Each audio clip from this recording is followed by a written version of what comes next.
Hi, Tim. You dominated the first half, went behind, and then had to fight back tonight. So how proud are you of the players and that performance tonight? Yeah, I thought we had a lot of possession first half, but didn't really do much with it. Played too slow, wasn't ambitious enough. So, as you can expect, a little bit of reaction from me. Not that it changed anything, but we needed to be a little bit more ambitious and more positive and more us. And I thought we were second half, and delighted to get a win. Sam Allardyce has just said that the biggest moment of the match was the save, Callum Robinson save with Aaron Ramsdale.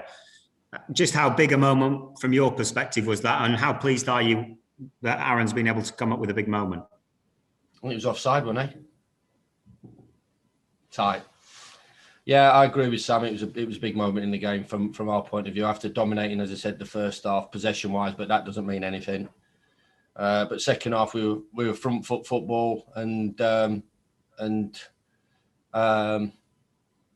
looked like we wanted to go and win the game and show big ambition. But obviously, off the back of that, it's still the Premier League and it was a brilliant ball in. I don't know who's whipped the ball in. Was it Gallagher? Conor Gallagher's whipped a ball in, and I don't know who it was, but it's obviously a fabulous save. And we talk about big moments, and it's not always big moments in terms of in front of goal or in the opposition's penalty area. It's the other way. A last-ditch tackle, a clearance, a block, and a save.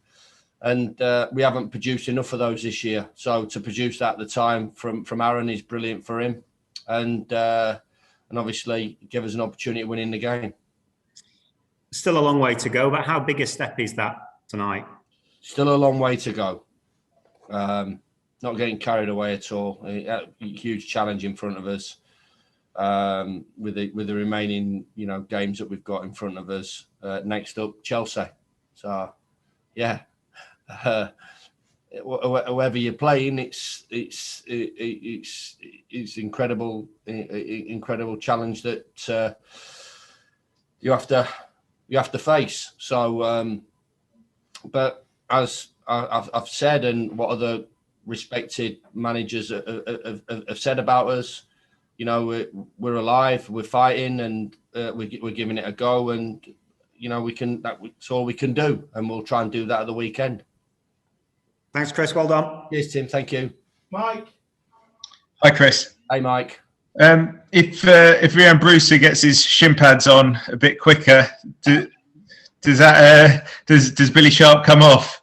Ryan scores that goal, Mike. Anyway, so it's a tap-in. Well, I think Billy just had a little peek, so I'm not gonna sit here, Mike, and say it was anything else than what it was. Billy had done great, and we just needed at that time. I think I don't know what was the time, 65, 70 minutes. The time of Billy's goal. So we just needed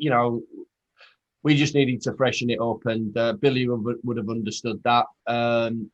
But delighted that obviously he scored his goal and changed the dynamic of the game. And at half time, was that the kind of performance where you had to read the riot act a little bit? Yeah, a little bit. I mean, people talk to me about possession, which we had, and dominated the game, but never really hurt them in terms of the manner of how much ball that we had. We were too slow, not ambitious, careless in the final bit. Balls going out of play, bad touches when we got into promising positions. So bravery is often defined, in different ways as well. And for me, we had to be more braver in possession, more carefree, more risky, because that's what it is. That's what this league is, and you have to. And we were second half. We saw it. I thought, the team was so much braver second half in terms of what they tried to do.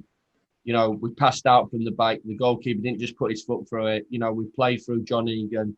The two ends got out. Lowy and Bogle gave us energy going forward. Two midfield players are good, and we had a threat at the top of the pitch. And that gave us an opportunity to dictate, build momentum, build pressure, and ultimately get the win that we believe. I believe we deserved it. We deserved the win, and we've got the overall game that we produced. Thanks, Chris. Cheers, Mike. Dave.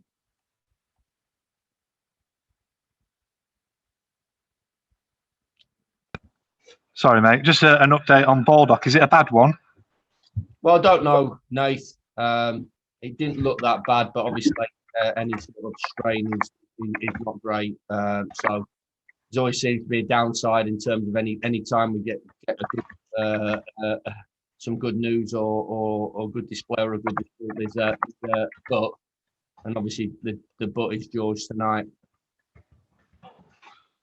And just one on Chris Basham. I thought he was absolutely outstanding in that second half. Well, yeah, I mean, you have to. That's how we played. You know, it's more us. It's more us, and obviously Bash has been part of that, where he drives and commits people, and we committed people.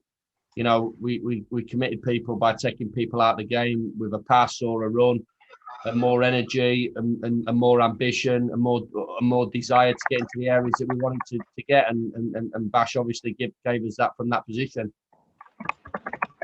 Thanks, mate. All the best. Hey, thanks, pal. Cheers. Hello there. I was just wondering, I know you said beforehand that there was no point in dressing it up, the situation and how important this game was, but does it sort of speak a little bit of, about the character of the players that you felt able to do that, to say basically you've got to do this tonight? I think you obviously know me quite well over the years, James. So I don't get the pussyfooting around players, and of course there's a time and a place, and it isn't. I don't always take a sledgehammer to them. As I've said all along, but this is where we are. This is the position that we're in. This is the division that we're in, and they're professional sportsmen, so they have to play under pressure. And if they couldn't cope with that or can't cope with that, then they're not gonna survive or flourish at the highest level. So not about me testing them, but me demanding more from them and asking the question, and can they come up with the answer? And there's a lot of young players out there second half. Lowe and Bogle and Ether have not been in this position before. The two boys from Derby. They've been playing in the Championship, and Lowe's been out on loan, and Jaden's been playing, but it's on top now. It's on top for them, and I'm putting them in that position where they've got to produce. And Ethan as well. Apart from a couple of poor decisions that he took, it was a man performance from him, and they've got to show that man performance and keep going back. Linebacker misses a tackle in a key game in American football. Coach not coming over to him, putting his arm around him and saying, "Unlucky, mate. Let's make sure you nail the next one." So I never get all this pouncing about with sort of is it right to say this about them or say that about them? And I'll just nail it by saying I'm the biggest supporters, but I'm always asking the question, and I'm a demanding manager from them, and I demand, and they have to produce, and to be fair to them, especially second half, they've done that. Just one last thing from me as well. Ollie McBurney made a real difference as well, didn't he, when he came on? Yeah, he did. Yeah. No football whatsoever since. Well, it's quite a long time ago. So to get him back, yeah. It took a whack. He's physical, but I thought his football as well. He got into good pockets. Him and David McGoldrick, did the job that we wanted him to do. And I thought we were brave second half, brave with the ball, James. I thought, we passed it, and even late on, when they had to try and get after us, I thought, we didn't just put us foot through it. Didn't take the easy option out. We tried to keep hold of the ball and possession, and it was always going to be a free kick or something late on up to them at the top of the pitch to try and get themselves back in the game. But I've got to say, I didn't never really felt uncomfortable going into the last 10 or 15 minutes, and you know, it's a decent performance from us. Cheers, mate. Cheers, guys. See ya.